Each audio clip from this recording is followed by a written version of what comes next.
Are you feeling exhausted by the constant demands of teaching? Do you find yourself wondering if there's a way to balance both your career and your well-being without burning out? Welcome to Unlock Your Teaching Potential, your permission slip to hit the brakes, recharge, and reignite your joy for teaching and living.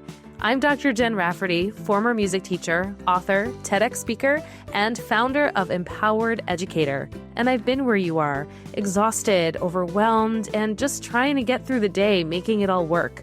So each week, I'll bring you short, powerful episodes with actionable tools to help you reclaim your energy, set boundaries, and step into your full potential, both in and out of your role as an educator. So take a breath and let's dive in. It's time to unlock your teaching potential because the world needs you at your best.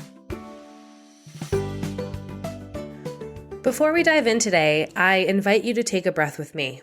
Just one. Inhale through the nose and exhale slowly.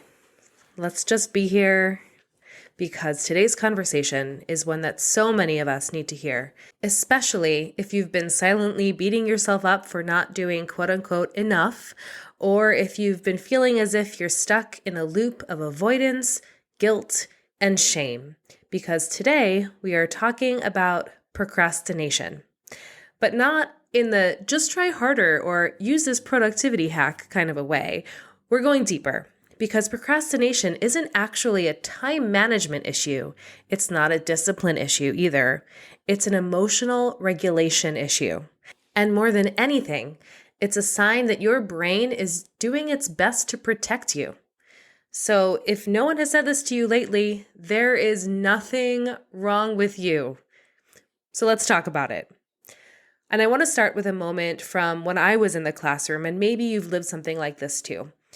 There was a stack of ungraded music compositions sitting in the corner of my desk, and I don't just mean from the day before, I'm talking 2 weeks worth. And every day I'd walk into my classroom and glance at the pile and immediately pivot to something else.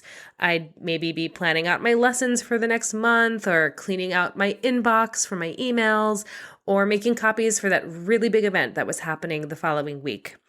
And I told myself I was prioritizing, but deep down, I was procrastinating. And every night I'd get into bed and I'd be thinking to myself, why didn't I just do it? And here's where we cue in that inner bully, right? You're so behind is what my mind would tell me. You're failing your students.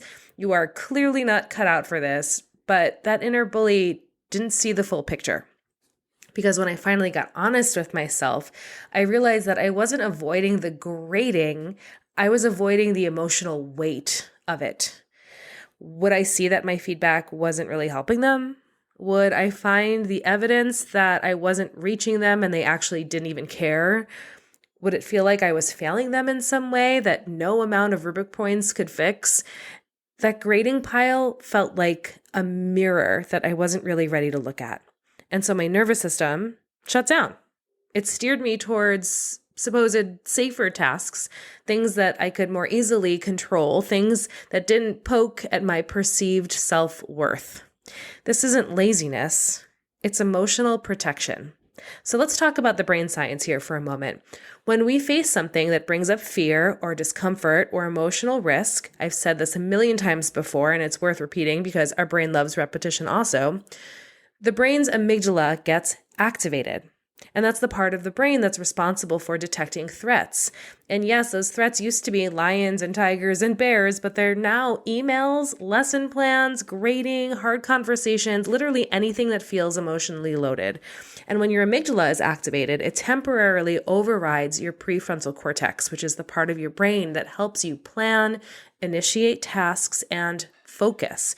So instead of starting that project or answering that email or grading those papers, your brain nudges you towards something that feels safer, that's more predictable, and definitely less vulnerable, like cleaning your desk or scrolling on Instagram. To be clear, in that moment, your brain isn't being lazy, it's being protective. This is its way of trying to regulate, even though it's keeping you from doing the thing that you said you wanted to do. Your brain is adapting to avoid any perceived pain, which I think is actually pretty cool, right? And if you've ever wondered why this happens most when you're already stressed out, it's because when your nervous system is maxed out, your capacity for focus and executive functioning shrinks. So again, to be crystal clear, there is nothing wrong with you. Your brain is just doing its best with the resources it has. So let's take this one layer deeper now, because procrastination isn't just a shutdown response, it is also a form of resistance. Now, I used to think about resistance being that I wasn't committed to something or that I was sabotaging myself. But resistance, I've learned, is also really important data. It's your nervous system saying, this feels unsafe right now. Or maybe it's saying, this isn't aligned. Or maybe it's, I've been pushing so hard for so long that I cannot take one more thing. So when you notice yourself procrastinating, try asking, what am I really resisting here? Is it the task itself? Or is it the story that I'm telling myself about how it has to be done or what needs to be done? Am I resisting because I think it won't be good enough? Am I resisting because I'm afraid of how people are going to respond? Am I resisting because I'm exhausted? The point is, procrastination isn't the enemy. It's actually an invitation. It's an invitation to get curious, not critical. And this is where your inner bestie comes in.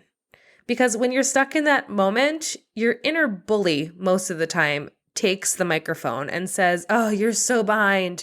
You're failing your students. You can't do anything right. You might as well not try. But your inner bestie says things like, hey, love, I know that this feels hard right now. So let's just take one small step safely together. It sounds simple, but this shift in inner dialogue is really powerful. Because when you speak to yourself with compassion, you actually regulate your nervous system.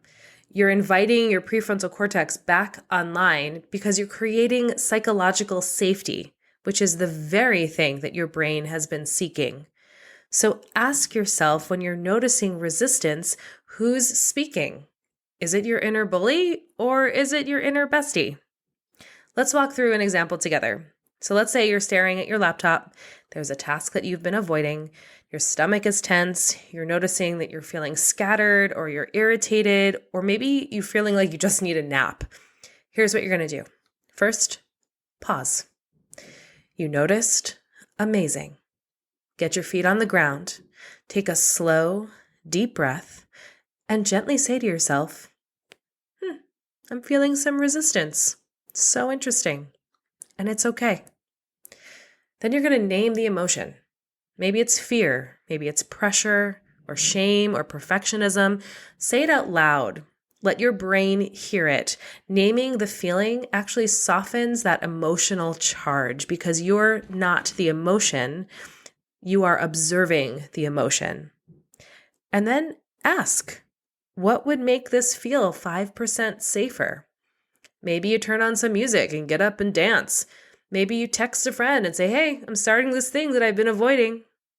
And now you're going to take the tiniest step. Open the document, type a sentence, set a 5-minute timer. That's it. We're not aiming for completion.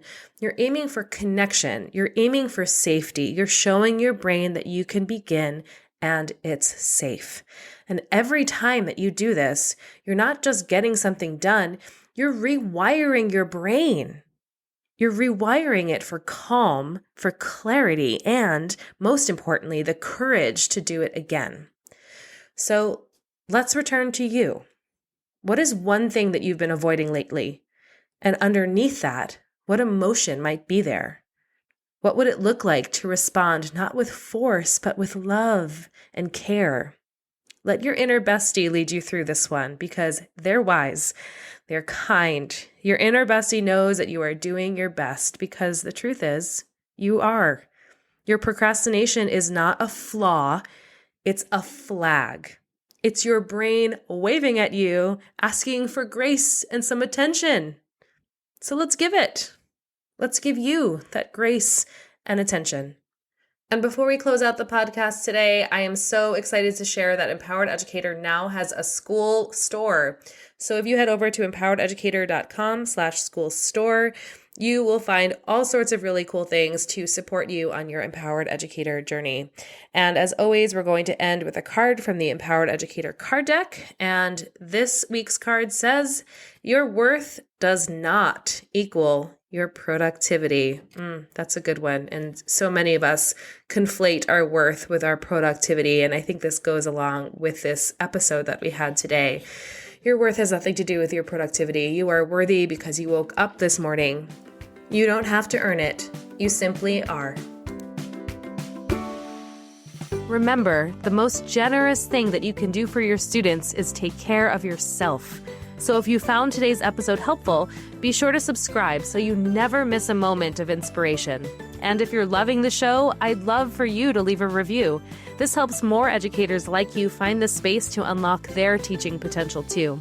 Until next time, please remember that you are a gift to this world, so act accordingly. See you soon.